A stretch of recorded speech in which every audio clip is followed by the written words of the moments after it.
Oh, yeah, got it. Live stream. I see messages. I think that's a good sign. It usually is.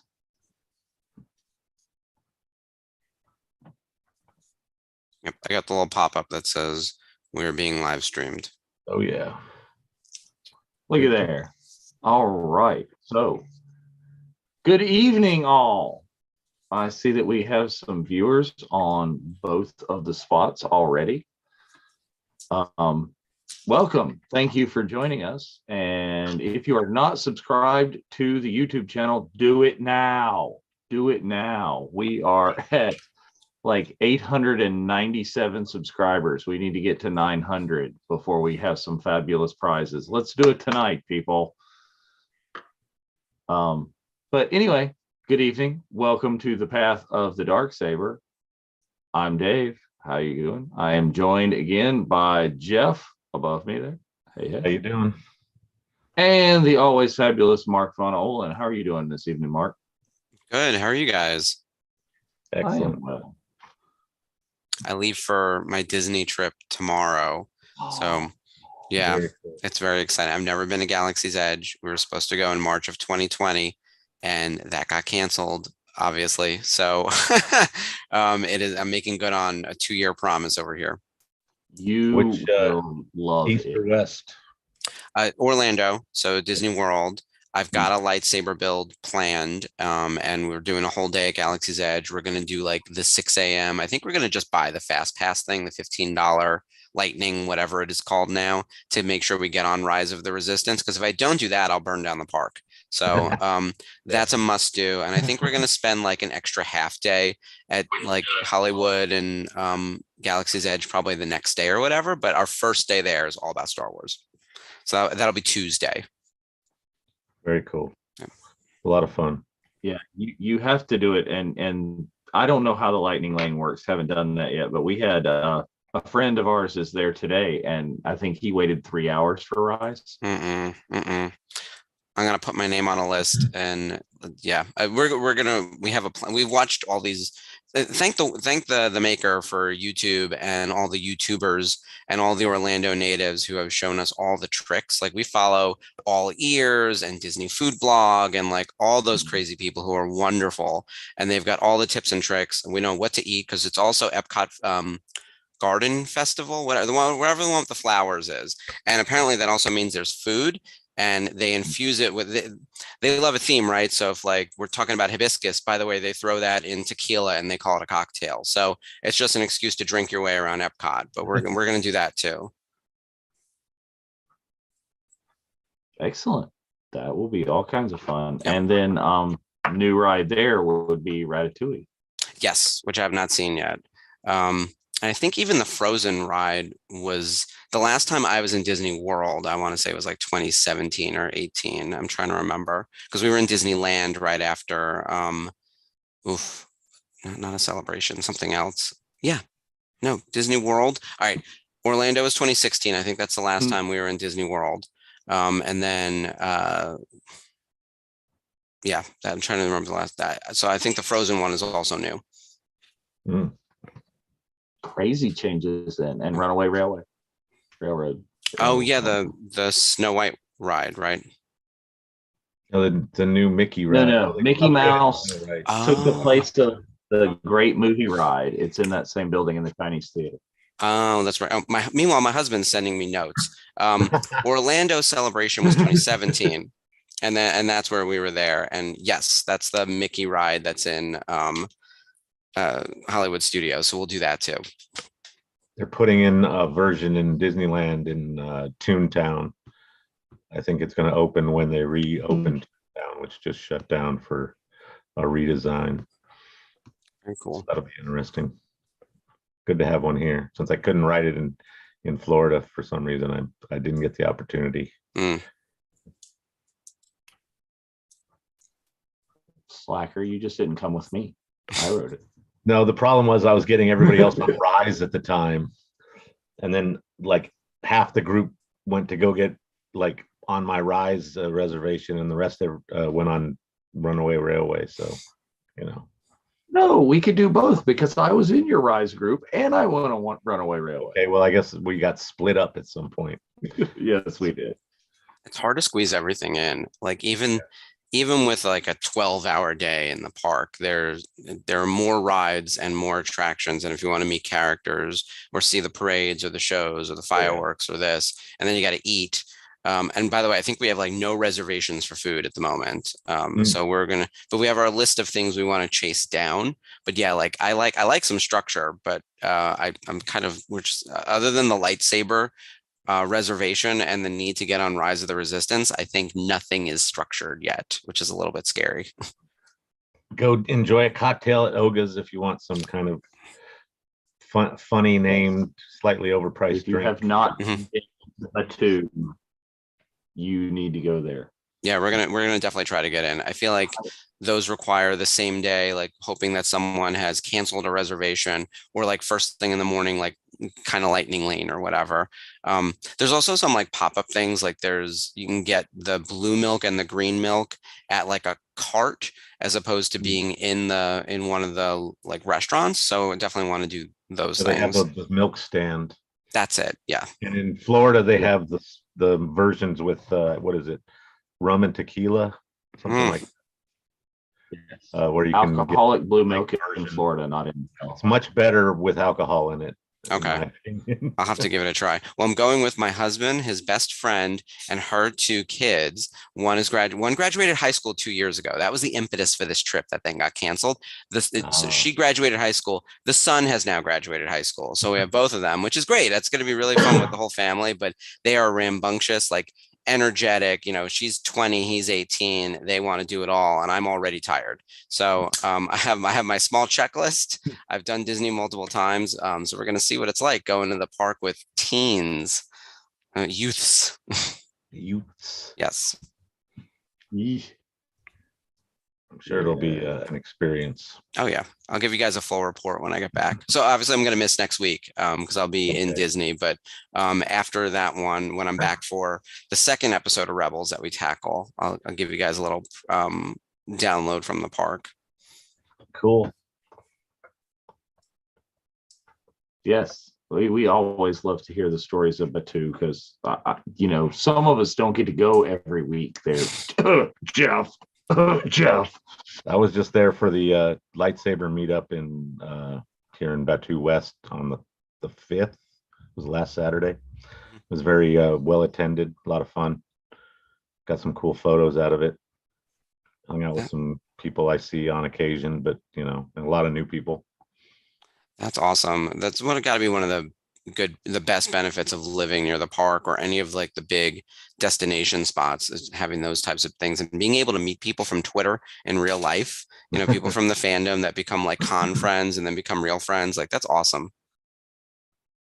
We've been lucky in this group that we've done that a few times with big groups of people that have technically at first had never met other than on Zoom or something like that. So yep. And we wear cool shirts when we do it. Yeah, I do love a theme and a matching outfit. That's right. But those shirts always come out really awesome. So if you ever get an opportunity to buy one, definitely jump at it. Don't let it pass you by, because you most likely will regret it. So then you get to go to the parks and look like a nerdy biker gang. There you go. Gets a lot of attention. Mike was saying that him and Jonathan got some really cool sort of VIP vibes from wearing their matching shirts when they went to the con in Capitola, Collecticon.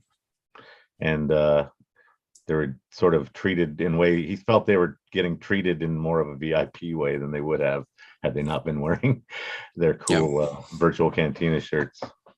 You get the benefit of being like a big group, so you got some numbers and then probably some credibility in the fandom.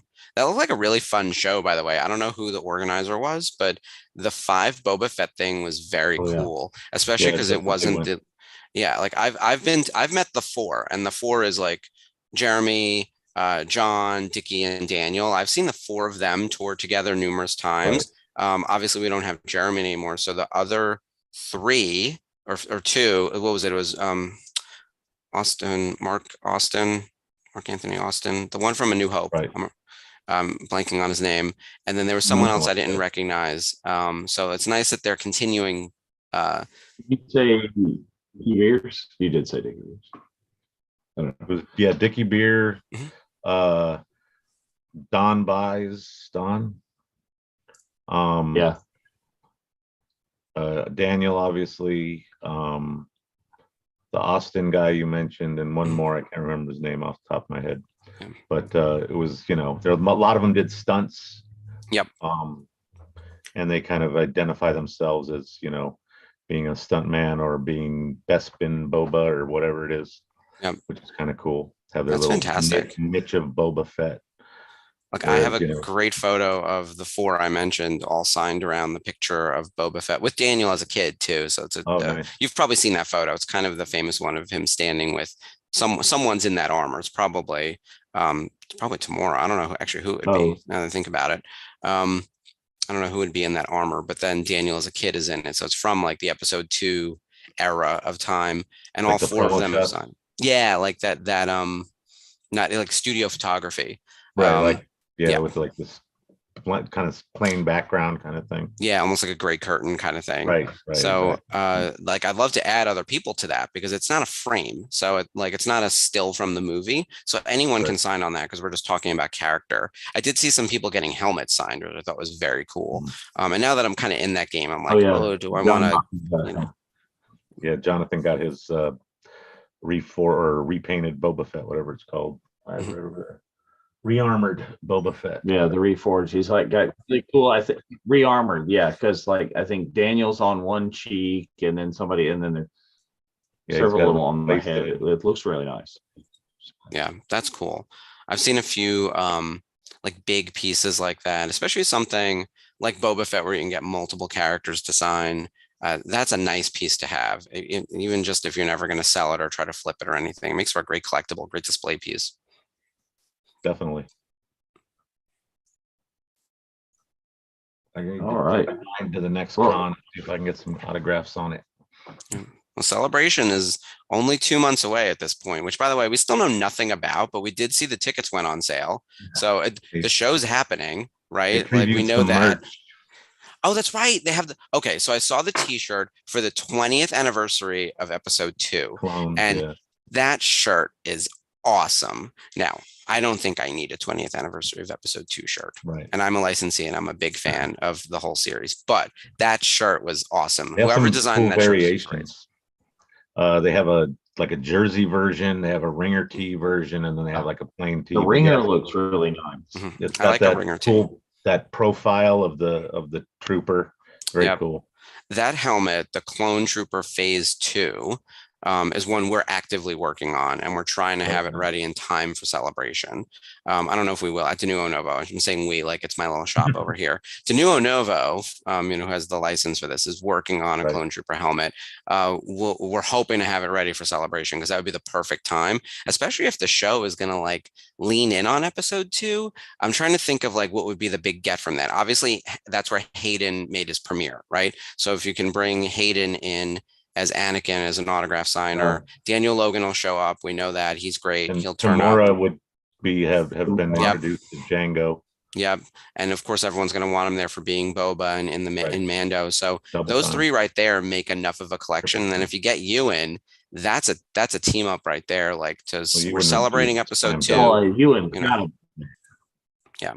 I really hope they get Ewan. There's no way that they don't drag him into that with Kenobi premiering the day before. Yeah, exactly. It's the 25th. Right before Celebration. That I would be disappointed if he wasn't among the autograph signers. But I also understand that not everyone's up for it.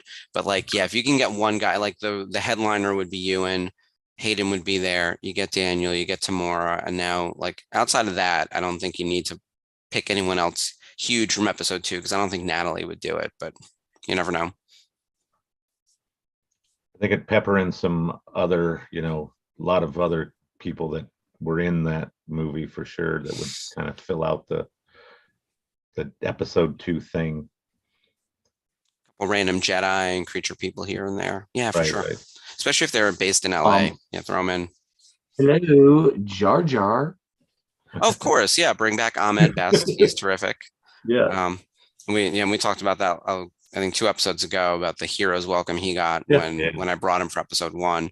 So he's not in a huge part of episode 2, but I also think like as we celebrate like the anniversary of episode 2, we're talking about like celebration of the prequels in general. And based on like the content slate that Disney is working, like even though a lot of things tend to go back to the original trilogy in terms of themes and stuff, like the prequels are getting a ton of love and in ways I did not expect. Like the Mandalorian having that like episode 1 starfighter in there. Like there are all these little things from the prequels, you know, Ewan coming back, Hayden coming back, like the streams of content, and then these small things like vehicles and random characters, the Clone Wars characters like making their way into live action, like Cad Bane in Book of Boba Fett. Like the prequel fans are really living right now. And, you know, I hope that they are enjoying every minute of it because I know I am. Definitely. Well, and we're going to get to the chat starting to talk about what we talked about talking about beforehand is, you know, the Obi-Wan trailer and the love that, you know, Rebels content is about to get. I can't believe that Spencer's not here for the Rebels. Yeah. I'm so psyched. I thought the trailer was great.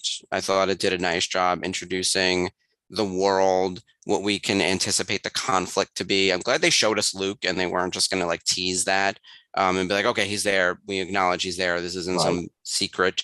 Owen seems to be a big part of it, which I am appreciative of. You know, he's a great actor, Joel Edgerton, and obviously now is a movie director. So for him to come back and take an acting role, like, you know, it's something serious. Right.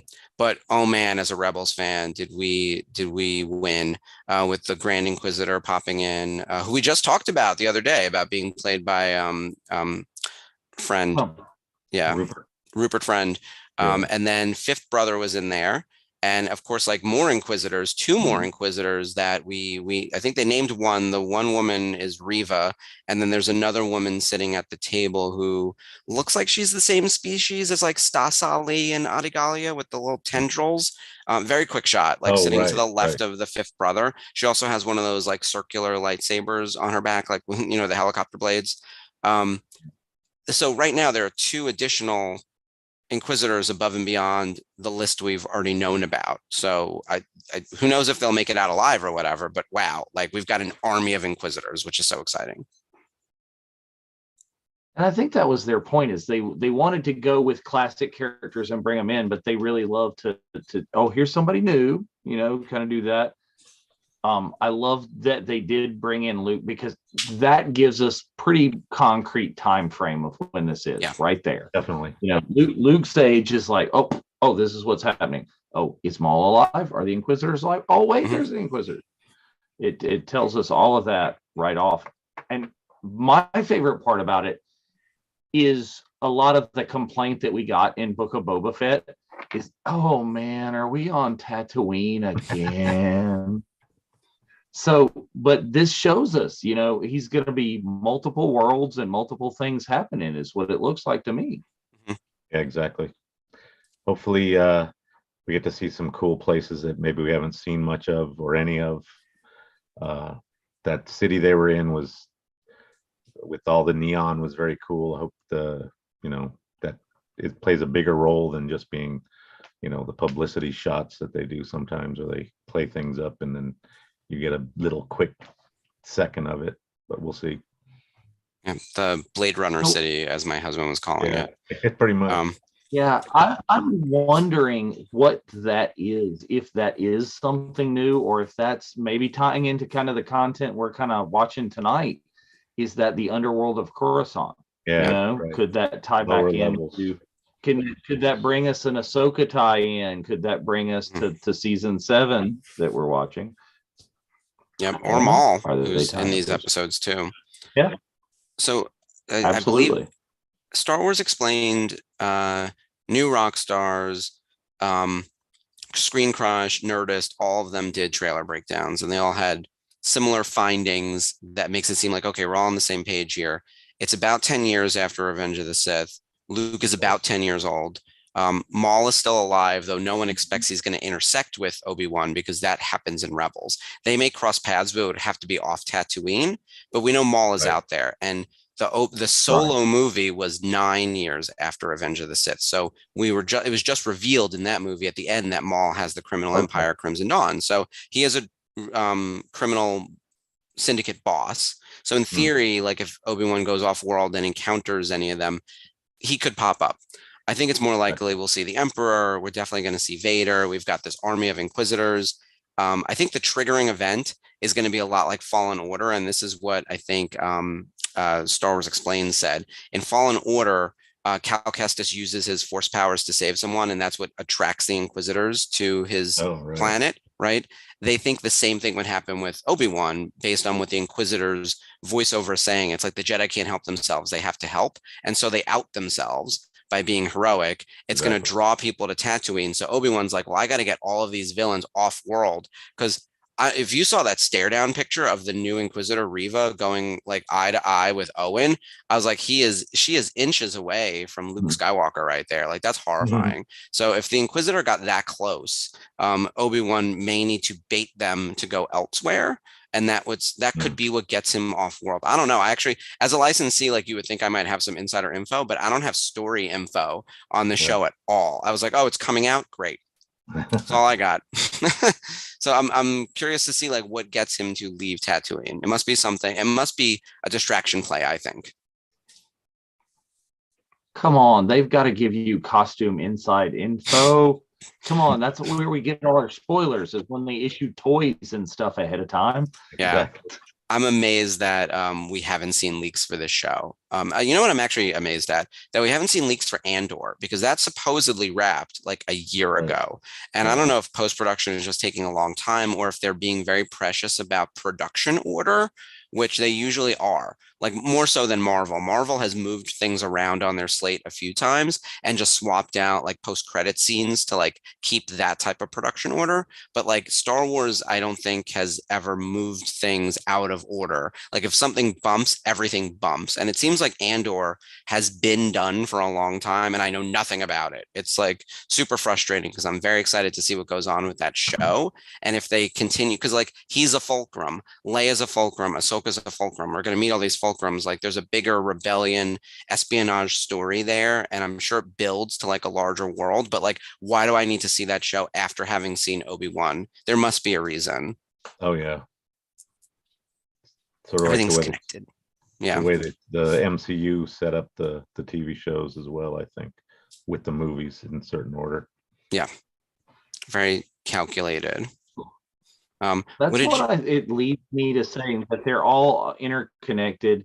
Is, are we going to get like some Ahsoka tie-ins to push that forward during Kenobi? They, brought her into Book of Boba Fett. Are they going to push that as well? I mean, the potential story that you're talking about, where he has to use the Force and that attracts, is very much what was in line with the Kenobi novel. There's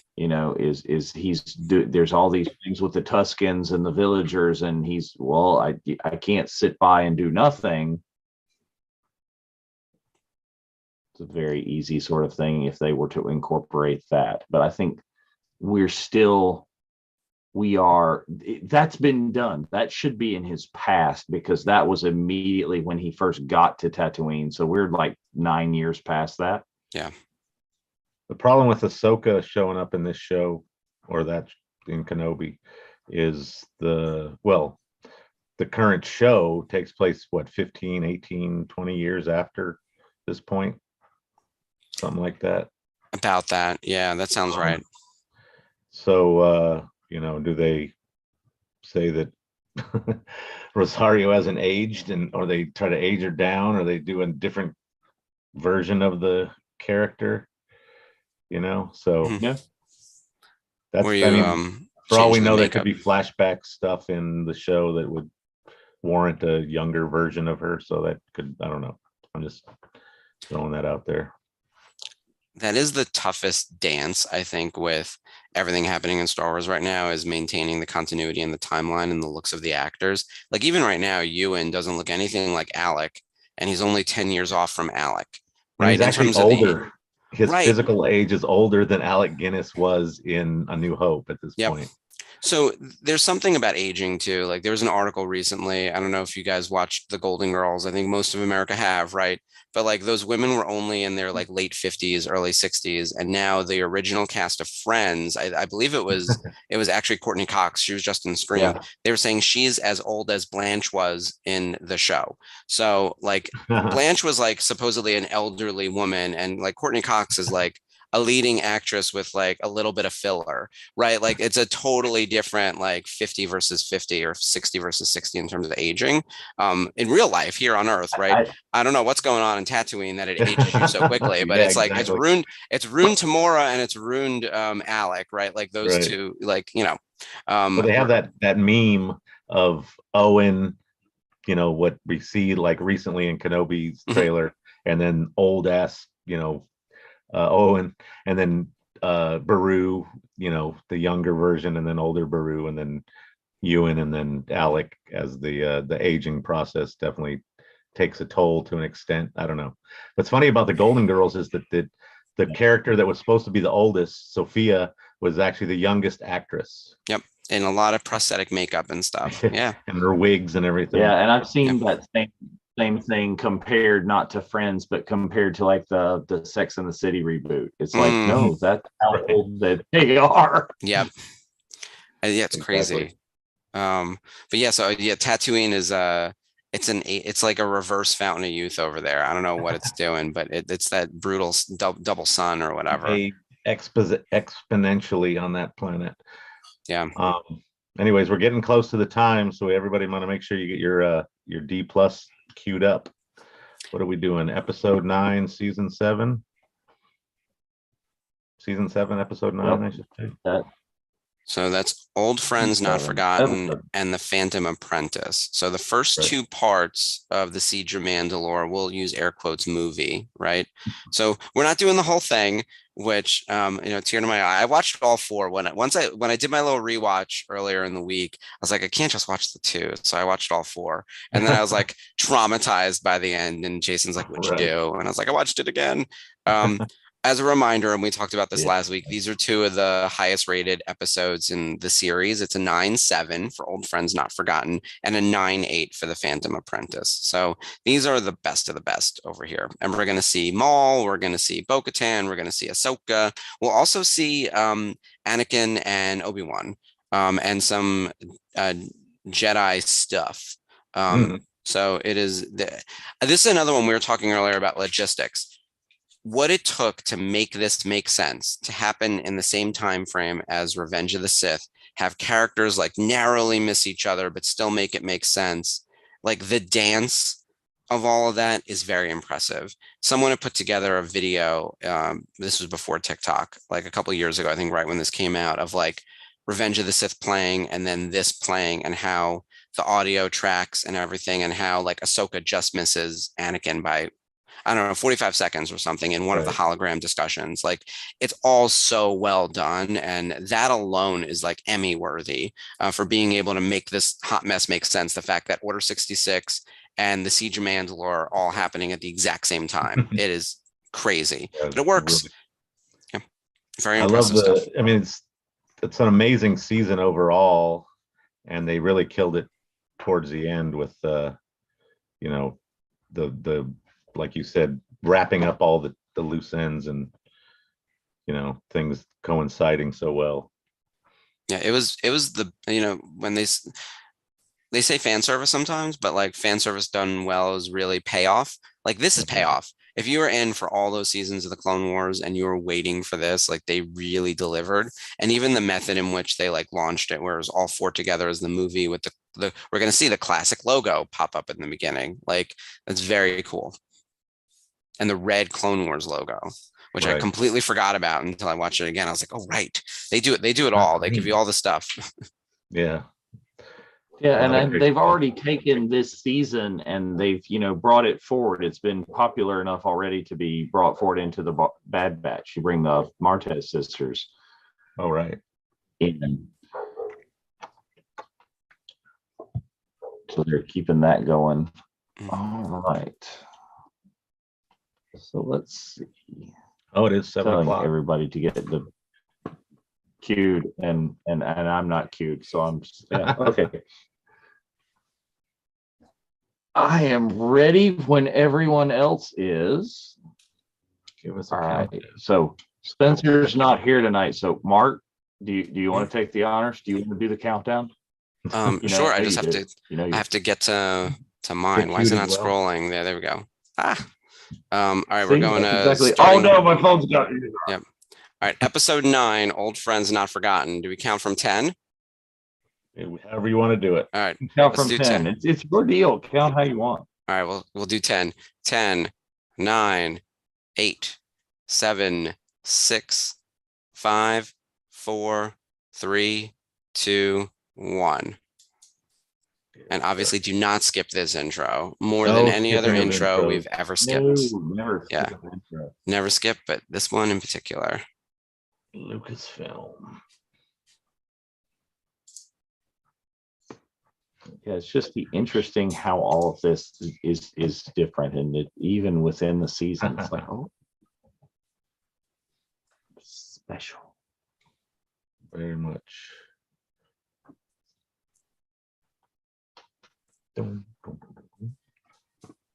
Such basic title cards.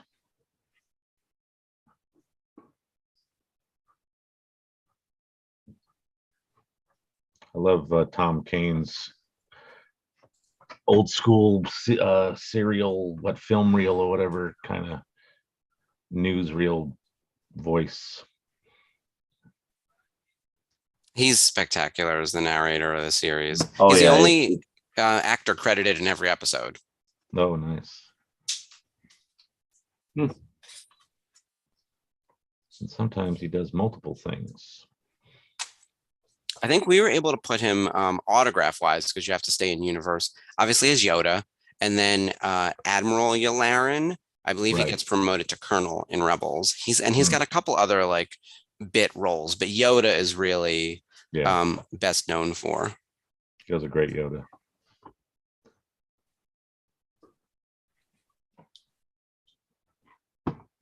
Battle on the bridge.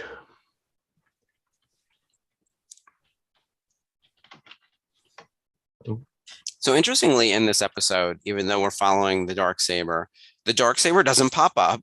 But this is important because this is Siege of Mandalore. Like this is an important moment in the history of Mandalore, and we're going to see how Bo-Katan and her group take it back, and the fight with Maul, which is also like Maul figures out, now a little too late, but he figures out everything that Palpatine's been up to with the manipulation and setting up Order 66 and everything, and all the pieces come together. And it's kind of wonderful that like Sam Witwer gets to be the one to give us that exposition. Like, here's the whole story of Star Wars, and I have unraveled the mystery, and it's me and you, Ahsoka, as this is happening. And by the way, there's a moment later where he refers to her as the wrong Jedi, or someone else refers to her as the wrong Jedi because he wanted Obi-Wan to show up. And I was like, Right. like lost my mind for that because that's the episode, of course. Right. See, my favorite part of that whole thing is that you realize how devious Palpatine is, that Maul was his apprentice and didn't know any of that. He had to come up with that on his own. He's still keeping the ranks so close. Maul, we would have thought Maul would have known. No. Yeah. And they were all disposable, right? He killed or tried to kill Maul multiple times. He killed Dooku. He let Grievous die. He had Dooku try to kill Asajj. He killed Savage. So like all of the dark side users that were even a potential threat were snuffed out. And then as he becomes emperor, and we're going to see it in the Obi-Wan show, this army of inquisitors are all being used. There's a great moment in Rebels, not to get hung up on Rebels, but because of Kenobi, it's all I can think about. One of the best episodes of the series is the finale, Fire Across the Galaxy from season 1. And that's where the Grand Inquisitor has his big lightsaber duel with Kanan Jarrus and Ezra Bridger. And when he's defeated, he jumps into the fire himself as opposed to being captured by Kanan or having to go back to Darth Vader and admit failure, because he says like some things are worse than death. And I was like, yeah, I don't want to get yelled at by Vader either. So he like literally killed himself. It was a suicide moment, trigger warning on in what a supposedly kid show on at the time, Disney, not Disney Plus, like Disney XD, like, airing on Friday evenings. This is great with the under bridge attack.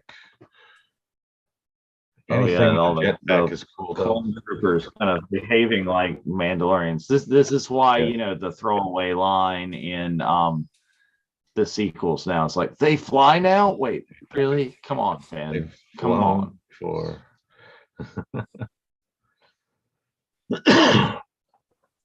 those some massive spider droids. Yeah. I do enjoy the character models for Anakin and Obi-Wan looking so much like Ewan and Hayden in these episodes in particular. Right. It really feels like just an animated version of episode 3, these 4 episodes. Like everyone's so close in. Well, that's why I think, outside of fans, of the Clone Wars, that the voice actors for this do not get enough credit, because people assume it's Hayden and Ewan. Yep. Happens all the time. And James and Matt are just spectacular in these roles. And I even think Kat does a very good Padme. She's not in nearly as many episodes, but she's terrific. And Ashley, it's a new character. I think she's stellar throughout the whole show. Mm-hmm. And that, I think, is my favorite part of season 7, is how Ashley and Ahsoka have it's her story in this entire season. And correct me if I'm wrong, when she appeared in Clone Wars, people hated her. It was like the new Jar Jar. Yep, that's how I remember it. Little kid. What do you guys remember? Because I was a lighter fan at the time. I wasn't a licensee, but I remember I was like, oh, they're giving Anakin a Padawan. That doesn't make sense, and she seems annoying. And that was the extent of it. And I didn't think much of it. It wasn't like a love at first sight situation for me. But now she's my favorite character. Absolutely. Yeah, she was kind of a acquired taste for sure. She wasn't, it was kind of the annoying little sister thing, which was fine because she fit that role well. And I think it was good for both characters. And then she evolves and, becomes, sort of almost the wiser one of the two. Yeah, without a doubt. And so important to the whole saga now, having been in like the prequel era, the Rebels era, Mando era, like she cuts across. Curious as to what retconning they're going to do to figure out where she was during like the OT. Maybe she's out in deep, deep space she's been hunting for Thrawn, right? So they'll figure out a way to explain her absence. The same way they set up Ezra and Thrawn being absent, like at the end of Rebels. That's why I think she's going to make a show or a mention in Kenobi is she's going to tie that together, and they're going to tie up that loose end as where is she during the OT. Yeah, I wouldn't be mad at that, especially if you do it in a hologram. Like you don't need to have you can de-age a hologram much easier than Rosario in real life. More forgiving. Yeah, or even like force projection. However, Obi-Wan is keeping contact with the outside world. We know he's been communing with Yoda, and we know he's going to try to talk to Qui-Gon. Oh, I should assume too that Qui-Gon is going to be in that show. Oh yeah. As we go through our list of like who will show up or should show up, like Qui-Gon as a Force ghost, Yoda for sure. Now here's my fan service wish. This is my fan service wish. This is how they solved the problem of it not being Rosario, that she should be younger. Hologram Ashley. Oh, that'd be great. Look, I love Ashley as the voice actress for this role. I think she'd be great in that. And yeah, you could even just take like a model of Rosario with like very clunky lips do the Sam Ray thing. If it's just a Mhm. hologram, I wouldn't mind hearing Ashley's voice. That would be spectacular. It's her voice in episode 9. People forget The like it voice was wasn't definitely. Rosario's. Oh, So right. In yeah, that montage scene or yeah, whatever. it's Ashley. So I'd be great with that. I love everything about Ashley, and I can't say enough good things about her. And I love that these 4 episodes, again, we're only watching the 2, but these 4 Right. episodes, like it feels like her conclusion. Like the whole series has been about her. She gets a Oh, wow. very satisfying ending, as does Rex. Mhm. Often overlooked in the Clone Wars because we always talk about Matt, James, and Ashley. Dee is amazing as Rex, and I love that character and all the clones. But yeah, it's the end of the Clone Wars, and they both have satisfying endings. Yeah, it was good for them to be able to come back and do this last season and wrap it up the way that they did, I felt. And they did, an excellent job in all different ways, making it a great story and great conclusions and everything. Yeah, terrific animation. Yeah, like you said, updating the character look a little bit. Yeah, that's really cool. And giving us that Bad Batch arc to kick off the season, which I knew at that point, I was like, why would you build all these guys for 4 episodes? Like, that's a lot of money. And then I was like, and they really gonna like give up on this show? And I was like, and then I was like, oh, we still haven't seen the Boba Fett unproduced stuff. And then I'm like, you know what? Disney doesn't abandon ship on anything. They like hold these ideas, and then they announce Bad Batch, and I was like, so of course, yeah. And then Bo-Katan's back for Mando season 2. Everything's connected almost to the point of it becoming ridiculous. The fact that every character in Star Wars, like across how many planets and systems, have all know each other. Like, I don't have this many friends in real life, and these people are like traversing the galaxy, right? It's kind of nuts, Light but years like, away. yeah, but they do it intentionally, and the Force wills it or whatever. But they intentionally like plant these seeds, like with Clone Wars season 7, making Maul and Bo-Katan such a big part of it, and then those characters pop up in other parts of the saga because we're weaving this giant story, and then you're rewarded for absorbing this content. Like if you've watched Rebels, you're gonna go into Obi-Wan with that much more knowledge of the characters and feel rewarded for it. It's not required reading necessarily, but like it makes it better. And I know the Rebels fans, like my Twitter is very Rebels heavy. They're losing their minds. Rebels Remember Day like just happened on the 5th or the 6th or whatever it was. And they're going bonkers over everything they saw in the trailer. So I love when this is Ahsoka's gonna meet yeah. And her battalion. Yeah, her battalion's great with the repainted helmets. Oops, that would be a very cool product. Yeah. I've seen somebody who's done their armor up like that. Well, it's basically just the helmet, but okay. And let me tell you, I can't wait till between the episodes when we talk about, what you guys put out, what Duonovo put out today. Oh, the blog. Yeah. Yeah. Can't wait. That'll be fun. People always love a behind the scenes. Yes, definitely. Yeah, but this is it right here. This is amazing, that the tribute helmets and just the way the cinematography of it is. We don't just show it. No, we're behind and following and and then the lightsaber. That's a really cool thing that I think season 7 really got right is since so much time had passed, it's less animated, but even though it's animated, it doesn't make sense, but it's true. It feels really theatrical. I still stand by my thought that if COVID hadn't happened, they could have put this in theaters as a limited theatrical release, almost like a Fathom event or something, because the super fans would have turned out. I would have gone. They could have done it for May the 4th.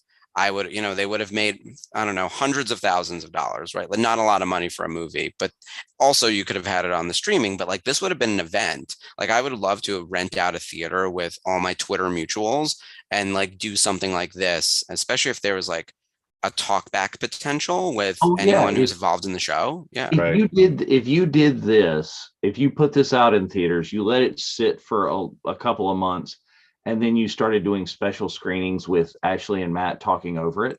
Yeah. Yeah. like a shadow casting, like what Sometimes in we're person. doing. Only we'd be talking about the show, and they would be famous. So it would be, it's exactly that format. Yeah.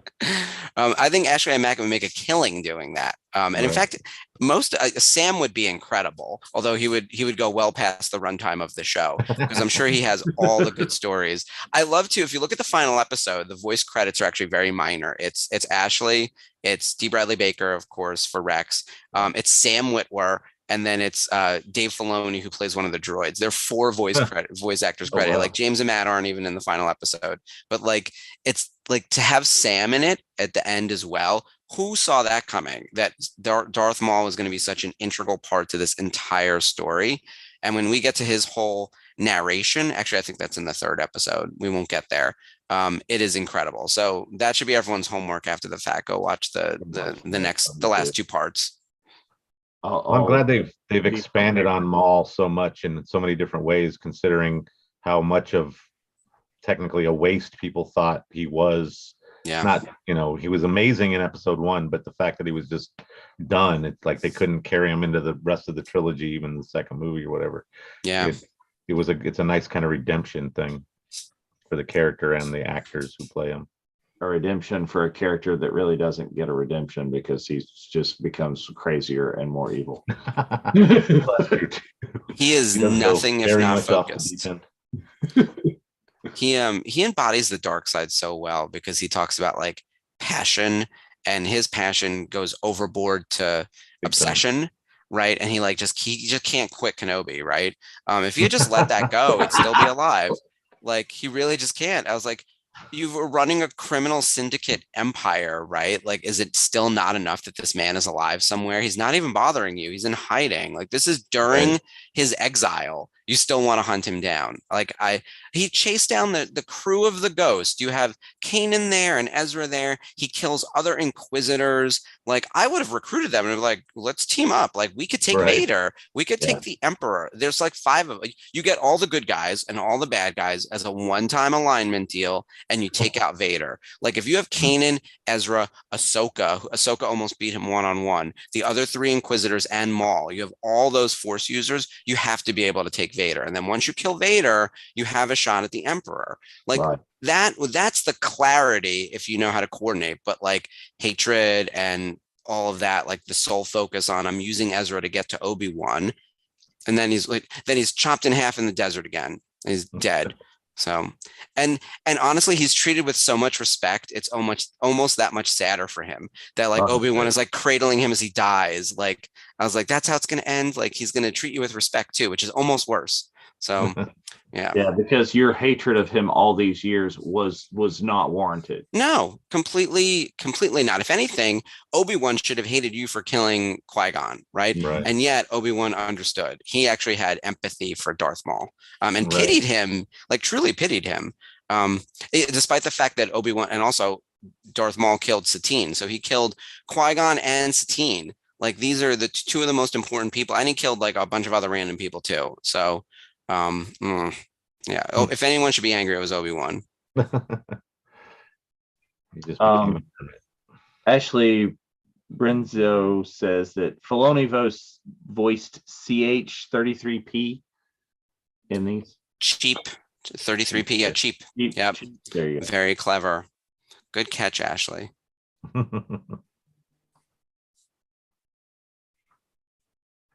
So we get some additional character stuff. Sabine Wren's mom, Ursa Wren, is in this episode. I don't think she has a single line, but she is part of the Night Owls with Bo-Katan. So there's a thought maybe we could see her in live action. She'd be older, but like, similar age to Bo-Katan-ish. So that's cool. And we see Gar Saxon, who plays an important part in Rebels when we get to the Darksaber episodes in Rebels. Obviously Ursa Wren being Sabine's mom, that'll be in Heroes of Mandalore, which is 2 weeks from now in the viewing party. I still want, I got to figure out how we can do this red armor for Mandalorian. Because we're not just a helmet company, we also do costumes. And we're working on it now that the First Order armor kit is done. I want to figure out our next armor kit.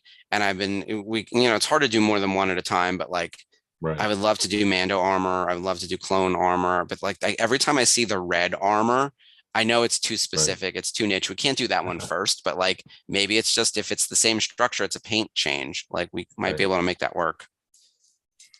Yeah, that red and yellow works really well on that armor. Yeah, they look cool.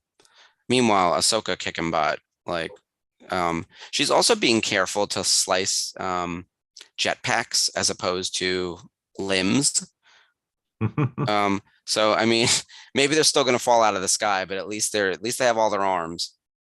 Well, I love the memes of, Order 66 happens and Ahsoka's like being all cautious and careful not to kill the clones, and Yoda just like jumping on their chest with a lightsaber. It's like, yeah, skewered. Brutal. He seemed to have felt it harder, and had to in the moment make a very quick decision, which was the right one. But Ashley was trying to piece it together. It seemed she's like, I felt something, and she felt Anakin. Yoda, I think, felt every Jedi die, right? Like I would think, but Ahsoka, we hear the voice of, we hear the exact same thing. Yeah. I thought that was so well done. We're going to see it when Ashley feels Order 66 happen. It's just, it's brutal. And just, Oh yeah, if I ever refer to the character of Ashley, it's Ahsoka. I do it all the time. I was going on and on about Taylor, and someone was like, "Who are you talking about?" I was like, "Taylor, Kanan's apprentice." And I was like, "Oh yes, it is Ezra." So we do that to the original trilogy actors as well, and even the prequel and sequel trilogies. Not as much maybe on the sequel trilogies as maybe definitely the first first three and the second three. Yeah, well, they become like household names. We talk about like Mark and Carrie, like we know them, right? Yeah. And then with me, it was always chasing autograph signers. So I'm just always like actor name first and then character that they play. Right. All right. So we've seen now more. It looks like amazing. Yeah, the Bo-Katan and her crew, with the help of Ahsoka and the clones, are going to be able to. Well, they're really chasing down Maul to get rid of him to win back Mandalore. But it looks like they're on the offensive and things are going well at the moment. Right. Yeah, and you got your main dude with the Maul helmet spikes, the influence. That's a really cool helmet with those freaky horn spike things. Yeah, I would love to do one of those. I think that's got to be on my list eventually. Some of that stuff's hard to replicate. You got to get everything just right with the angles and everything. Yeah. Converting animation to live action or to like real people and making it wearable is really challenging. It's one of the reasons our Clone Trooper helmet's not out yet. We were originally going to do it in 2 pieces, and if anyone saw the Anovo's pre-sale on that, it was like a removal of the front piece because you have to be able to get your head in there, and then it was going to be removal of the back piece. We think we're going to go to a single piece now, and we're just going to like widen the bottom. Like it's not a prop replica. It has to be wearable. We have to be able to get it over your head. So like, I'd rather it look correctly everywhere and be one piece and not have it fall off. And instead, like you'd be able to pull it over your head. It'll still give you the exact look. It just won't be accurate to the way it's designed on the bottom because no human head could get over that, because it's all rendered. The original Clone Trooper kid ones, who put those out? Hasbro? Did Hasbro put those out? I think there's a black series, right? Well, this was before that. They came apart like in the middle. Oh, that might be the old timey Hasbro one, right? It's got to be. That's it. Hang on, I'm staring at one right now.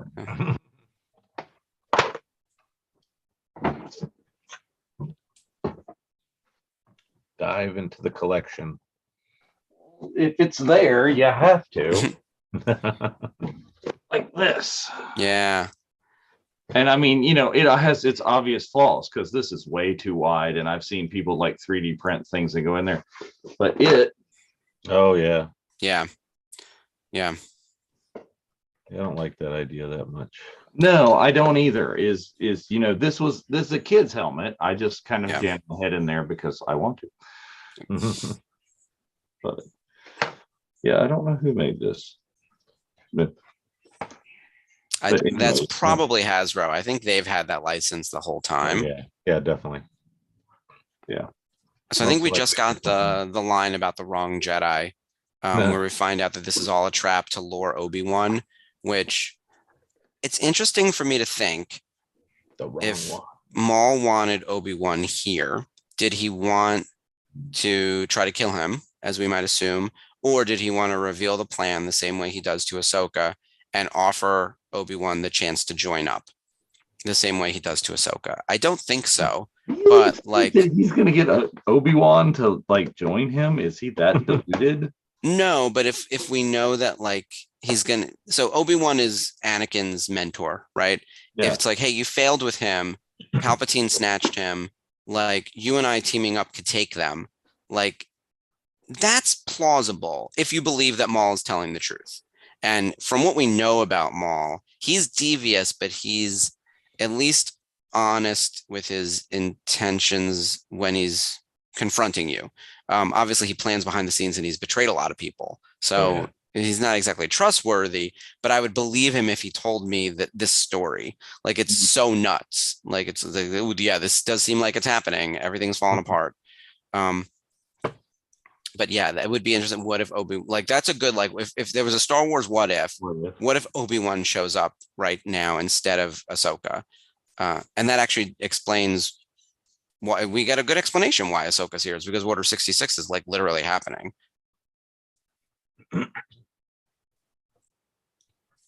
There's a lot of emotion in this episode. With Order 66 in there, torn alliances and things. Yeah. I did see a meme recently. It was like, we're just going to keep showing you Order 66 over and over again. It's in the prequels. It's in the Clone Wars. It's in Bad Batch. It's like, where, you know, they're going to do it in Obi-Wan. He's going to be like having a flashback or some type of like panic attack over it. Yeah. Bad dream, nightmare. He's going to hear everyone screaming. They talk about it in Rebels. Kanan talks about like escaping when his master, Depa Billaba, she was killed. And then we see it in Bad Batch. Slightly different from the Kanan comic. But yeah, I think Ahsoka will have to have a nightmare about it too in her show, because they can't go a single series without an Order 66, it seems. Well, and I mean that's a place to put Hayden if you're doing flashbacks to Order 66 right there. That's a spot for him without the helmet, you know, so you can actually make it worthwhile. Exactly. Yeah, there's no way that he is only in the helmet. By the way, you guys saw the Entertainment Weekly picture of Vader today, right? So and they talked about Hayden as Vader. I was like, I think they're giving us that just to sort of, I don't know, get people to get off the like, will we see Hayden outside of the suit? Yes, we will, obviously. Like, how could we not? Otherwise, you put anyone in that suit, and again, it's not the voice, it's James Earl Jones. So like, we're gonna have to see flashbacks or something, or a Force Ghost or a back to tank or something. Otherwise, what's the point of bringing Hayden? Yeah,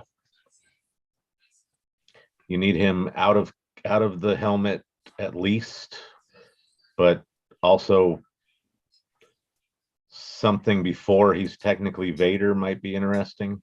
Yeah, back when he's still Anakin, like him and Obi-Wan having some kind of moment. And flashback, right? Or is the flashback like Boba Fett, where there's a parallel story happening, and it's almost like something we didn't see in the Clone Wars, like an event, a small adventure. They could be anywhere off screen, right? Yeah, and maybe Ahsoka pops in too. Yeah. Look, now I'm getting into like bad fanfic territory. I'm gonna start writing all that. Yeah. Hey, you know, because like Filoni is listening to this, and you know, Lucasfilm, they're gonna come in. They're gonna take. The question in the chat there over on the YouTube is like, is the virtual Cantina merch legit on TeePublic? It's right here. Well, this one's actually not there anymore. This one hands up, bad us. Oops. But yeah, plenty of things going on because the virtual Cantina is just about to celebrate year 2 coming up. I've been doing this for a while. We have. Doing this. Oh, look at your QR. Get your QR in. It's the Super Bowl commercial. Here we go. I love that. Get it straight to the Facebook page with the QR code. That's right. So, all right, Mark. It's the time. It's in between. Oh boy. This is your moment. Talk to us about the Duo Novo reveal today. Yeah, so this one I was keeping close to the chest because we were waiting on some serious reviews over at Lucasfilm. But we, being the licensee in such a high-end space, really want the customers to know how much we know about Star Wars and how much we care about making these products. So we have a blog now that's going to take you behind the scenes on the making of some of our items. So we're starting with the Mandalorian helmet, which, you know, at first glance, it's like it's a silver helmet with its fiberglass and it's got a little visor, right? Should be pretty basic. It's a very complicated paint job, and one that I, as like a brand manager, not a designer or an artist or an artisan, can really, yeah. And that's our Halloween costume. So imagine like the real thing, like that looks really good, right? And the paint on this is so nice. Imagine like the full helmet. Imagine the real one. Yeah. So we put up on our site. So if you go to denuonovo.com, we've added a tab to the top called The Lore, which is the name of our blog. And we're going to start posting stories once a week or every 2 weeks. We're going to have pulses coming out, mostly around the behind the scenes of making our products, with nothing super proprietary like that we couldn't share publicly, nothing that Lucasfilm wouldn't allow us to share, but talking a little bit about like the way in which we are able to replicate the look and feel of the helmet, like certain things about the Mandalorian helmet, like it's way darker than you realize. It's just lit very well on the show, but like the real paint job is way closer to black than it is to silver. And I was surprised when I saw it too. I was like, oh yeah, I'm looking at all this reference photography, and it's lighting that makes it like sparkle on the show. And so we talk a little bit about the type of paint and the paint process. And it's actually a 2-part article. So part 1's out today. Part 2 will be out next week. And then we'll have more content coming, pulsed out every now and then, probably every other week or so, about our other products. So the blog is going to be an exciting way for consumers to see like behind the scenes of how we make things, and a great place, I think, to ask questions as well. So we often get customer service questions asking us how things are made, and this is a place where we can put some of that information for everyone to share. Well, I love the part, if you read all the way down to part 1, is it, and I'm not going to spoiler it, you'll have to go there and read it, is it gives you the hat size for this helmet. It tells you what hat size it fits, because with other helmets, you just have to kind of buy it and try it on and figure it out. Hat sizes are included. Okay, if you know anybody that's writing part 2, I want to see a picture of the inside. That's what needs to be in part 2. So I think if I go to the website, we usually put turns of the helmet, but we don't always flip it over and show you the inside. We can show you the inside. I can. I don't think we saw that in this one. At least I looked and didn't see it. I'll double check. We're actually updating. So the entire site is actually going to get a whole makeover in the next like 3 weeks or so. We're like redoing the whole look and feel. One of the things that we found is like there's been a lot of confusion. People think we're a Novos, and we're not a Novos, but we intentionally picked a name that sort of sounded like a Novos, and then we picked similar colors because we were thinking that would help people like find us, and instead it created confusion. So that's on us. So we are fully redesigning the site, and we're actually going to put up a whole new range of photography and 3D turns of our products as well. Like we were using some of the original photography that Novos had used for solicitation, and then updated some of it, but not all of it. We redid all of our high-res photography and took a whole bunch of video. So all of that's going to get added, as well as new products going up at the end of the month. But like by the end of March, the site will look completely different, and the blog's going to have a new landing spot. And probably with some call outs of like, we're talking about the Mandalorian helmet, here's associated product, which at the moment is just the one helmet. But if we were talking about like the Stormtrooper or anything Imperial, like if you want an Imperial, like we've got a hat, we've got a belt, like the uniforms are coming, we've got the tunic up for Krennic, like those things would all make sense for you to like then check out if you're reading an article about a certain topic. Nice. Right. Yeah. So our tech team is very busy, getting all this stuff ready. Very cool. Yeah, I love the part 1 of the story today. I was reading that earlier. It's like, ooh. Yep. Oh, good. I'm glad you guys liked it.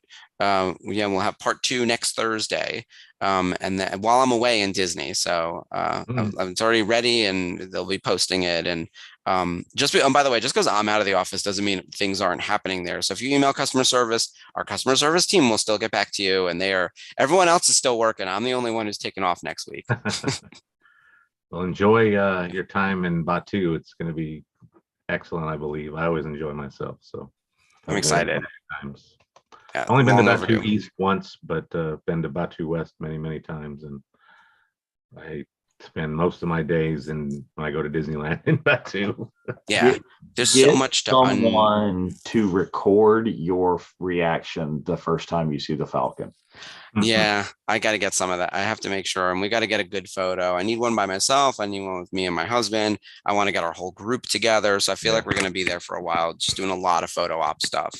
Yeah, look for the cast members for the photo pass. They do some great stuff too. So, and they'll do some extra fun stuff if you ask them.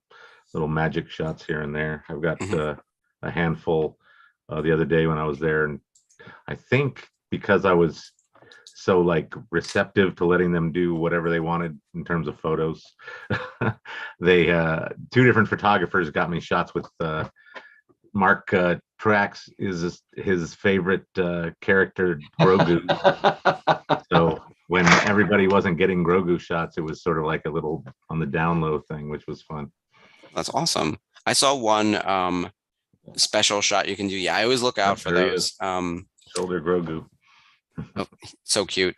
I always I was telling you earlier, I was watching the YouTube shows about Disney, and we always look for the cast members who do the photo pass and everything. There's one you can do from right in front of the castle in Magic Kingdom, where there's a special photographer person, and they will snap your photo, but the picture's actually taken from like the top of the castle or something. It's that weird wide giant pano shot or whatever.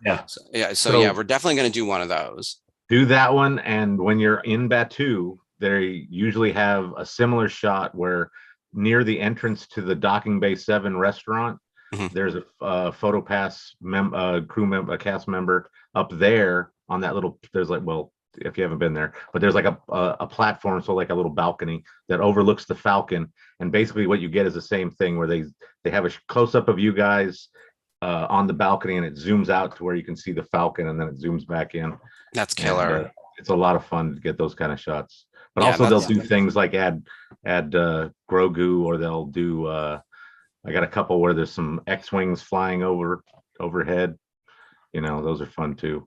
Oh yeah, I'm doing all that stuff because we're not going for a while. Like celebrations coming up, and in May, oh boy, so we'll probably do like a 1 day to Disneyland tacked on to that or something, and then we won't go back for a few years. Like I can't imagine us taking another trip there anytime soon. So I was like, we've got to do it all now. I'm not going back to Florida. You can't make me. So exactly. Well, anyways, so what we got going? We have episode 10 Phantom Apprentice. Love the title right off the bat. So Phantom Menace, right? Obviously The Apprentice is Maul. Yeah, it's just and this is where we get a lot of some of Sam Witwer's best performances in all of Star Wars happen in this episode. His monologues are great, his delivery is spectacular, and there's something about him and Ashley playing together. There's this weird animosity with these 2 characters, and I don't quite know why. I don't know if it's because like she always manages to like, foil his plan, and he doesn't think that she's worthy. But then in this episode, he reaches out his hand, and it reminded me of Last Jedi. There's this moment where they're standing across from each other, and it's very Kylo and Rey. Like with the you should join me, like now is the moment, like everything's collapsing, like every decision you have made has brought you to this moment, like we should rule the galaxy together. And I was like, what is happening? Like stop gaslighting this poor girl. Like this was a mistake. Like Obi-Wan should have been here. Like this just happened to work out this way, and maybe the Force willed it, but like don't bother by Ashley. You have gone too far. If you make Maul and Ahsoka a dyad in the Force, we buy it. Have a heart attack. I just saw a headline the other day, and maybe it was even today, Luke and Leia being a dyad in the Force. I was like, shut it down. I'm not even going to read the article. I will not be entertaining any of this. Nope. Nope. Nope. Nope. Move on. Move along. Move along. All right. Is everybody queued? Everybody ready? Everybody got everything ready for season 7, episode 10. Just let mine jump to the next one. I'm ready to go. All right, Mark, it's up to you. All right, this time I'm going to do just 5 seconds, 5-second countdown. All right, in 5, 4, 3, 2, 1, go. And don't skip that intro. Do not. Oh You're gonna no! see- And looking at this, the Disney Plus. Did you in the Obi-Wan trailer, the lightsaber? The lightsaber, that was killer. I don't know how none of us had thought of that. There was not one person on Twitter or on like any of the fan sites being like, it should be a lightsaber slicing through. It's crazy. I love this, the classic green logo and then the red Star Wars, the Clone Wars logo. And the music is more melancholy already. Yeah. Oh, lightsaber humming. Mm. Yeah, I some know of her the- lightsabers are blue in this shop, but they already look white from Right. the coloration. What's fun about that set that you can buy the legacy sabers in Doc Ondar's on Batu is that you can change between white, blue, and green, which is pretty cool. That's the yeah, she's only had all legacy 3. saber that changes, right? Yeah, it's the only legacy saber that will that has blade colors that change. But I also love the dagger and sword kind of style thing she's got going on, where one is shorter than the other.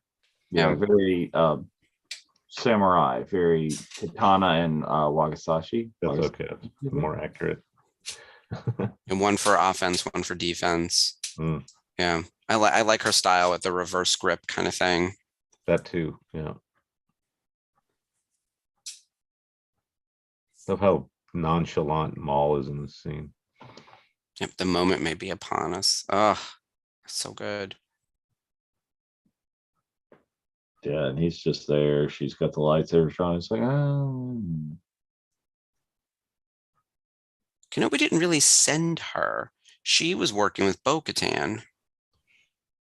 Tagged along. Yeah, she's the one who asked Kenobi to come. Who, Bo-Katan also has her reasons to hate Maul. Of course. Although you wouldn't know it, I still stand by my fact that she's not sad about her sister being dead. I was thinking about it the other day and I was like, Bo-Katan is heartless. Which fine by me. Like, I don't need a character to feel empathy for me to think they're interesting. Right. And I like the fact that she still has managed to brand herself as a hero, despite what I think is being pretty terrible. The more I think about it, like, who do we want to have the Darksaber? She's near the bottom of my list now, and I don't think it's because of the curse or whatever. I just don't want her based on prior behavior. Right. Well, she had her shot. She blew it. It's a cautionary tale by the armorer. No. Yeah. Which still got to see that fight too. They got to give it to us, right? Like, we got to see Emily and Katie throw down, or at least their stunt women. Like, let's see that fight. Like that would be one for the ages. Yep. All right, here we go. This is the scene that was done up on YouTube side by side, or on Twitter or wherever it was. So we're talking to, no, is this not it? No, it's when she's talking to Mace and everyone. There's a hologram where it seamlessly flows into episode 3. Sidious. Oh, so we rewatched episode 2 recently, and Dooku telegraphs the whole plot to Obi-Wan and mentions Darth Sidious and everything. And he's like, I wonder if that's true. And he even tells it to Yoda, and like no one does anything about it, which made me even angrier after me ranting last week about how no one knows what's happening in the show. Well, I mean, that's kind of the thing, is it's just like, Oh, here we go. I've learned it from Count Dooku. Too late now. We're at the 11th hour over here. Anakin killed him. Killed him, not assassinated, executed. Yeah. Myrtleized.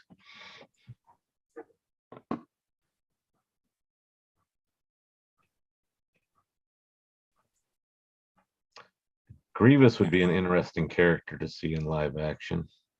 I mean, I've Well, already seen him in live action. What am I saying?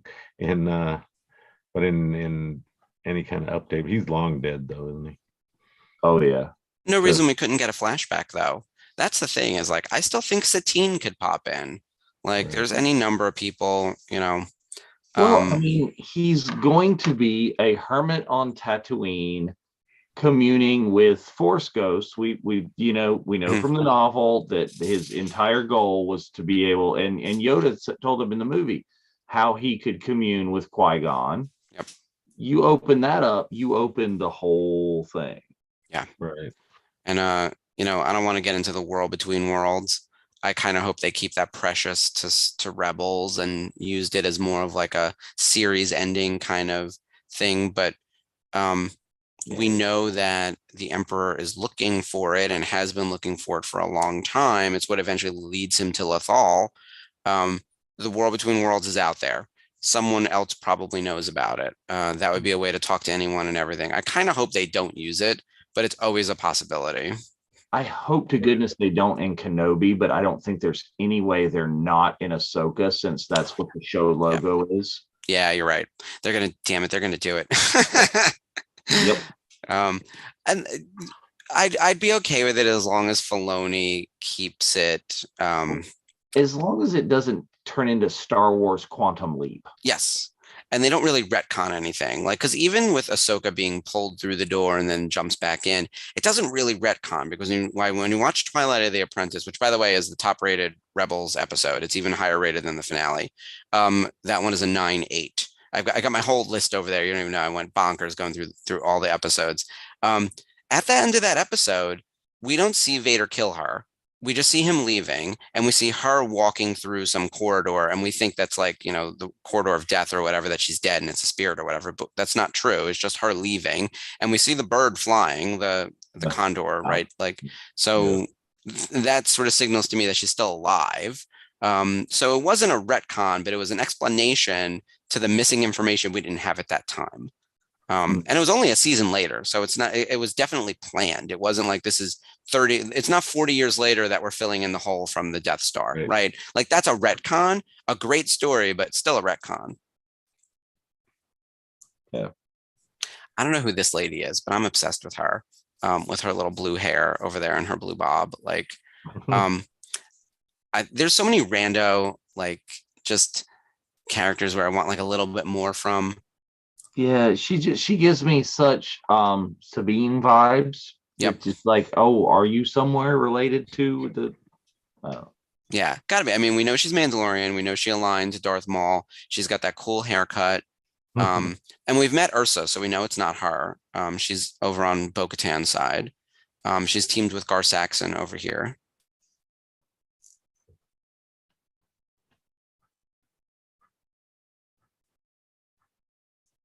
Yeah, Maul's doing all the heavy lifting in this episode. very much. Everybody else is just kind of standing around listening to him going, oh. Yeah. Like us right now. I wonder what it must have taken to figure all this out. Like it's a pretty complicated plot and a lot of people were used and a lot of people were manipulated and it cuts across multiple planets and it's, you know, it's a war that you're playing both sides on and he has put two and two together and he felt like this was the place to be. Like sort of stay away from, I guess because it's a neutral planet. He was like, I don't want to be in the you know, anywhere that's Republic or Separatist. Ooh. So an interesting concept, maybe, I don't know if that's what Bryce is exactly talking about, is, you know, is the kind of lady off to the side in the blue hair, the armorer. Ooh, okay. Interesting. Why not? We haven't seen her face. We know she doesn't look, we know she probably doesn't look like Emily, like the way Emily looks in real life. So, yes, I'm going to go yes. Swing big, right? It's definitely the armorer called it right here on the show. I concur. The other Mandalorian guy had similar hair to or look as Vanth Cobb, even though Vanth is not a Mandalorian, but he dressed like one for a time. That's right. He did cosplay as one. I Played love one the on way that TV. armor looked on poor Timothy Oliphant, so skinny and so tall. Yeah. That armor did nothing. A skeleton wearing armor. That I like. I didn't mention before when Maul was doing the whatever he was doing, pulling information out of that guy's head and him screaming. Mm. We rarely see that where you're just like pulling the information out. Very cool. So I'd like to see more of that. I hope the Inquisitors do that because it seems like they're going to torture people. And that's an easy effect where you just put your hand over something and people scream. Like, Right. you don't really need to add a lot of CGI to that. Just imposing John Williams music. Yeah. Ashley approves. Oh, here we She's like, go. he does have a British accent. It could be the armor. He's Almec just said that it actually wasn't Obi-Wan, it's Skywalker. Like Skywalker's the key to all of this. So Ahsoka is now putting two and two together. She's hearing from various people that maybe Anakin is being manipulated in all of this. Mm. Right. And in the conversation she had with Obi-Wan, she learns that Anakin is being requested to spy on Palpatine because they think that he's not going to give back his emergency powers from the Senate. But they haven't pieced together that he's Sidious necessarily. They just Right. think that he might, maybe he's in league with Sidious potentially, Mhm. right? I think that's as far as it goes. And then Mace Windu is the one who really puts two and two together, if I'm remembering correctly. Right. Oh, and he's a jerk in this episode, by the way. Like he's very rude to Ahsoka. So it made me think, I was like, yes, I'm glad you got flung out that window. Well, he's very rude. You know, the Padawan of Anakin, and he and Anakin get along great. Yeah. Of all the people though, like you wronged her so badly. You're so in the wrong. You don't like talk about the moral the lowest of low ground to have would be anyone up against Ahsoka from like the Jedi Temple, right? They all screwed her so terribly. You should be groveling anytime she needs anything. And yet he's Right. so rude to her. Oh, I'd stab him right through the chest. Pull Yoda and just jump up on him. There's Paul Bettany, or at least his character model for Dryden Voss is in here. Oh yeah. Which I checked the credits, like there's no voice actor for him. So his character is not even credited as being in the episode.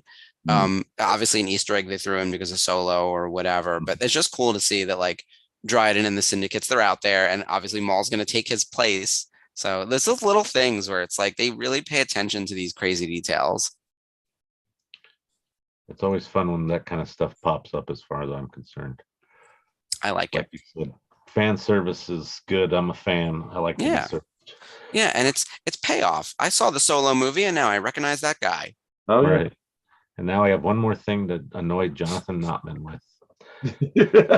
One more episode of Paul Bettany. Oh, here we go. This is not the way of your people to hide here in the gutters. And that's exactly how we meet them in The Mandalorian. Mm-hmm. Oh, yeah. So there are these little seeds they've planted, and we didn't even know at the time. Like, I had no idea that that was going to be a relevant line. Yeah. And these guys all put the helmets on, and then maybe they never take them off after that moment. He told them to do that, and then, that's the whole thing. It certainly could be. I would love to get more of the background on the Death Watch people who are up on the moon, and just, how do you become that radicalized?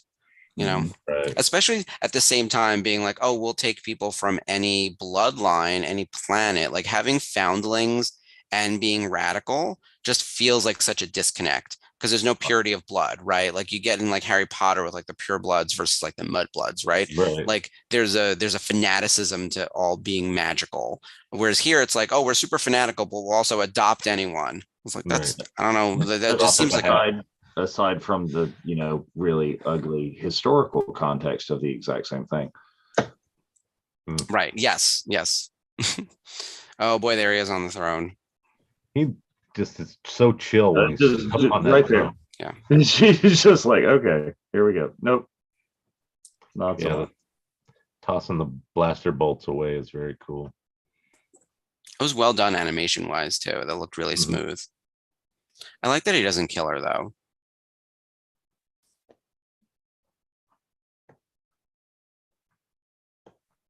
He's sitting all low-key on the thrones. Mm-hmm.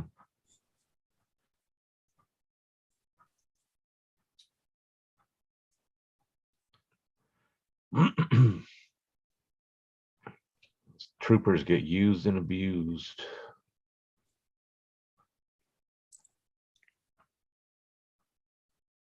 What's to tell? Hmm. I don't even know what information he really gathered. Yeah, I don't exactly understand how much information just a standard clone trooper. I guess so. He is a known clone trooper. He like has a specific name. He's not just blah blah blah blah blah. But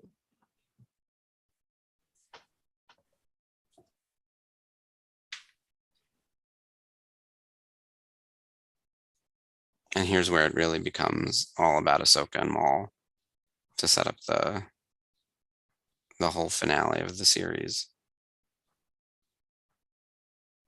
So it seems though that the Mandalorians do at least temporarily beat the Republic, but it's the Empire that comes back and wipes them out. Right. So, which gets tricky because they're the same people. yeah. Mhm. Okay, here we go. This is where he's okay. So now I guess this is the information he got, that she was cast out, right?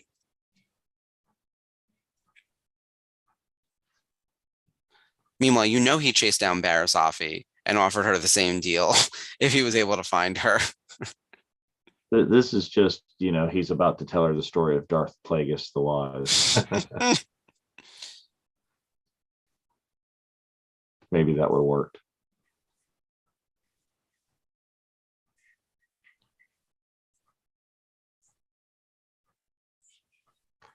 Anakin should have told her about Darth Plagueis the Wise. There you go.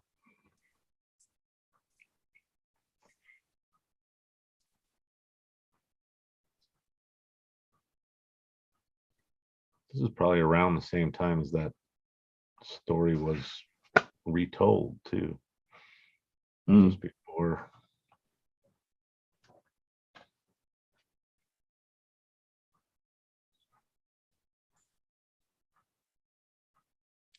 Time of the Jedi has passed. I love as the dramatic reading it is, the closed caption would say inhales. Yeah. This is that dramatic.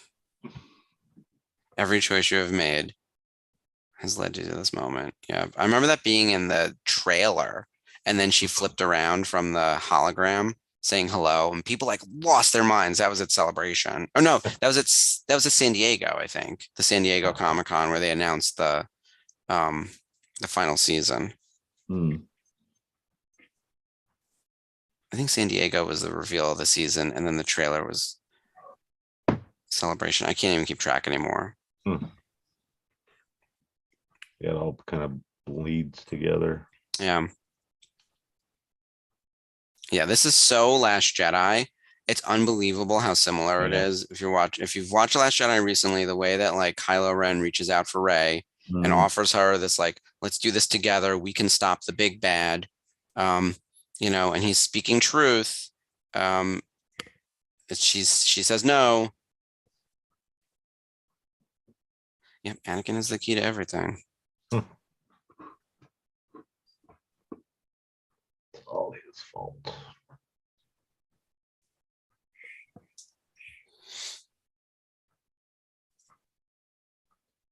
I love how evolved the character design of Ahsoka has come from being Snips to what she is now. Yeah, Very much. You know, so similar, but so, you know, different enough. Oh, there we go. That's his thing. So he was going to lure Kenobi here with the intention to also kill Anakin. Which, how are you going to kill Anakin? You couldn't kill Obi-Wan on his own. You're going to take them both. That's not a great plan. Look, he only spoke truth to her, but she doesn't want to hear it. And I don't. If I were her, I wouldn't believe him either. Right. I also don't know if I'd want to fight him in a lightsaber fight, though. No, especially not this version of him. I mean, if there is a more badass Maul than Ray Park, this is it. Yeah, this stunt choreography that Ray and Lauren Marie Kim, right, Right. did the mocap for. Uh, so cool. And then she's the stunt person for the armorer and for Ahsoka in the Ahsoka show. Is that right? Or is it someone else? I lose track already, but I know for sure she's the armorer because I had her sign my Mandalorian poster. Cool. I know there was a female stunt woman, well, female stunt woman, that's kind of redundant. Stunt person for the Tusken warrior Mm, in Boba Fett, but I don't know if that was her or not. See, I'd have to I check through love, the comments again. I love how Ahsoka's telling him the truth too. It's like the way you're fighting, you wouldn't have lasted against Anakin. I don't think he's trying to kill her. Yeah. I know this looks insane and they're really swinging, Oh, that's but he's still like he isn't doing very well. Yeah. And she's great, but she hasn't improved this much. She's been away from the temple too for like a year, so she's like living on her own. not training probably like she would be at Yeah. More about survival. Right. Right. She was like working, like she had a job for a while. Yeah. I actually wish I like the walkabout episodes. I know other people don't really love the Martell sisters and all that, but I love that time period. I wish there was more of that. I would have loved a whole season of Ahsoka doing things like that, various missions. I realize it can't be a ton of time because again, like the Clone Wars are a limited period of time, but like Bad Right. Batch era Ahsoka doing those things and sort of joining the role of like starting her role as Fulcrum, which I know the book gets into quite a bit. I would love more of that. I actually really like the book, and I know there's some small retcons that have happened since the book has been published, but there's a lot of story to be told in that time period, especially with all these Inquisitors coming. Like I wouldn't mind seeing some of that on screen. Like her fighting the sixth brother on screen would be bonkers to see that fight and to see her like form her white lightsabers. You know, take it straight from the page. Give E.K. Johnson writing credit for that episode. Grab that. Like I'm happy to see that on screen. It's such a cool spot for a lightsaber fight. Yeah, this is like I love when they have to balance on stupid little things. Like they do it in episode 3 quite a bit. They're like, and they have Right. no concern that they're going to fall into the lava. I was like, absolutely not. Like I need to be on some type of actual platform. The lighting is incredible too. Like the way the lightsabers glow. Yeah, and they do the trailing effect, which is similar to the Darksaber, but a little bit different. A little Yeah, more, interesting shapes. more natural shape as opposed to square like the Darksaber is. Yeah, they give it plenty of trailing. Very slow. Ashley says that Lauren does stunts for the armor, the magistrate, and Finnick. The magistrate, that must have been who I was thinking of. Yeah, and that was that fight with Ahsoka. Yep, that's where it's stuck in my head. Yeah. And Fennec, I didn't realize. Okay. Nice. I would not, in all honesty, like, and I love Ahsoka, I would never have picked her to win this fight or to even do this well against Maul. But this is epic. It's one of my favorite lightsaber fights in all of Star Wars. And there are a lot of them now. There weren't that many for a long period of time. And then you get Clone Wars and you get Rebels and it just keeps building. And even like the throwaway fight where they fought for like a split second earlier was still really cool to watch. Yeah, I mean, these are my favorite kind of middle of the road lightsaber, middle of the road. It's not crazy capoeira, spinny, whatever prequel stuff. It's not, Vader and Alec Guinness going poke.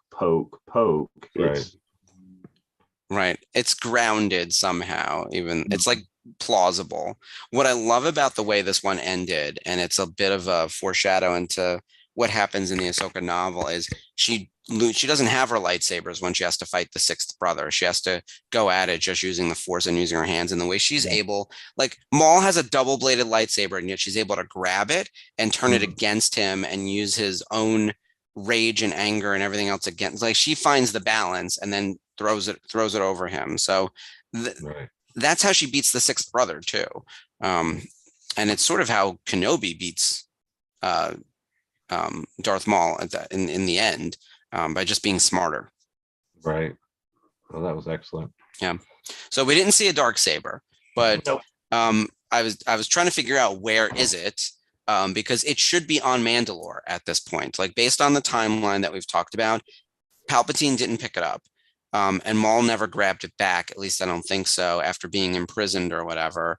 So it should be on Mandalore, but we're going to find out that he escapes. And then I think he like darts off into space or whatever. He eventually comes back and gets the Darksaber because he will have it next. The next like holder of the Darksaber is actually Darth Maul. So when you do the next episode, which is Rebels season 3, where we end up in his lair, that's where the Darksaber is going to be, and that's where Kanan and Ezra and Sabine all go there, and they take the Darksaber from the lair on Dathomir. And we get to see some Night Sisters in that episode, so that'll be a really fun episode. There's a lot of cool stuff in those episodes. They're really fun. Yeah, So how this a lot of this disappearing and where it's going, and it why they're just able to take it instead of take it by combat. And the next one makes me wonder, are they pulling like a Harry Potter thing here? If they were able to take it from Maul the second time without beating him in combat, because it wasn't belonging to him, it belonged to Palpatine, technically. Right. It's like a whole, the Elder Wand isn't mine because I'm glad you brought up the Elder Wand, because I think there's something to that of like, will the power really come to the person who actually owns it, earned it, etc.? And is this why it's heavy for people? Like, I know we've talked about it, like Sabine said it was really heavy to train with. Weirdly, Bo-Katan has never said such a thing, but she would never admit like even an inch of weakness. And Din can like barely lift it. He may, I think, earn it at some point. If we do think this is an earnable item like Mjolnir or the Elder Wand or whatever, right. Like Din could in theory own it, or earn it, and maybe even Grogu, because I think Jeff, you're the one who said it. He's a Jedi and he's a Mandalorian by foundling, but like Mandalorian and a Jedi. He in theory is the next Tar Vizsla. If anyone is closest to it, it's him, which is crazy. And everyone loves Yoda. He was the head of the Jedi Order. Who better than to like start up a whole new order?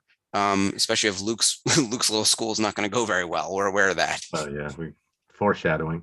Yeah.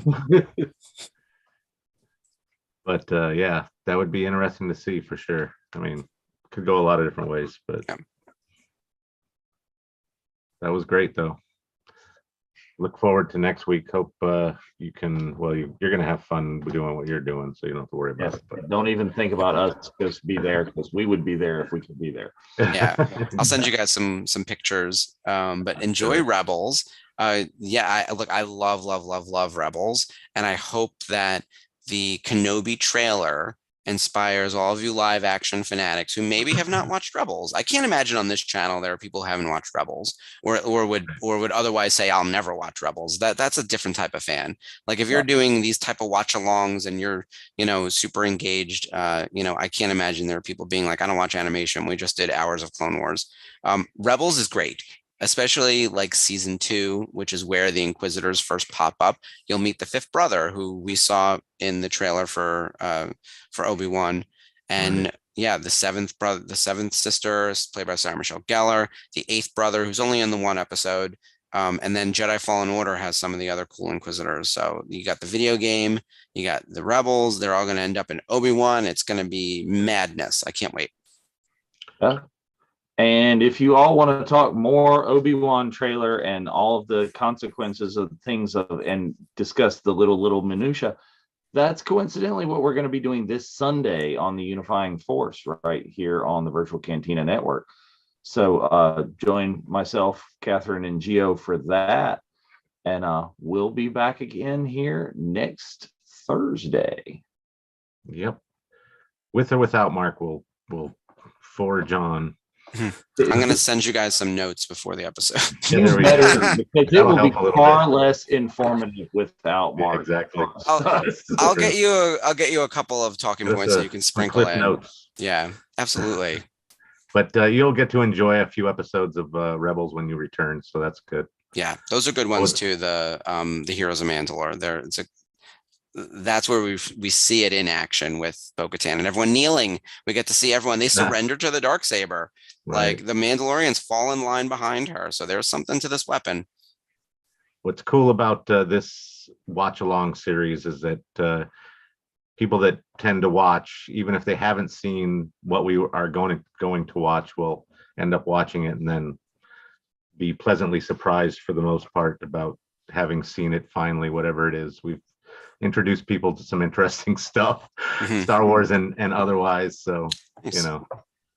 Yeah, I'm having a great time doing this, and I hope everyone else is too. Oh yeah. And I like the thematic. You know, we got 9 weeks, this specific thing. You could pick another 6 or 7 weeks of a whole other theme, you know, and be like, oh, let's do everything Darth Maul. Like you could do a Darth Maul run from you watch episode 1, you watch the episodes of Clone Wars, you watch episode of Rebels, and then you watch Solo as like the final thing. That would be a fun little like watch along as well. Different when you're watching a movie. Movies are long, but like there's a lot of Maul content to be had, and I bet you a lot of people haven't seen it. Yeah, there are 20 different themes you could pull out of the Clone Wars. Yeah, for sure. Because what is the Clone Wars? 133 episodes? It's a lot. Yeah, it's 7 episodes, at least 15 a season. Yeah, so right there, right around that. 120. Yeah. You're averaging, 15 to 20 episodes a season. Yeah, it's easily 120. Yeah. Pick your favorite character. He has accidentally popped up in the Clone Wars and is part of a larger thematic. We could follow the Hutts. Like there's a whole Zero the Hutt is like a weirdly important charter. You could do bounty hunters. We could do a Boba Fett thing. Because season 2 with Daniel Logan, there's a lot of Boba to be had. Young thug Boba. Yes, I love those episodes. Those are really fun. The whole bounty hunter kind of gang. Oh, excellent. Well, all righty, I think that about wraps it up for us here tonight. So thanks everybody for watching. We hope to see you again. May the force be with you. Have a great evening. Bye, everyone. Let's get clear.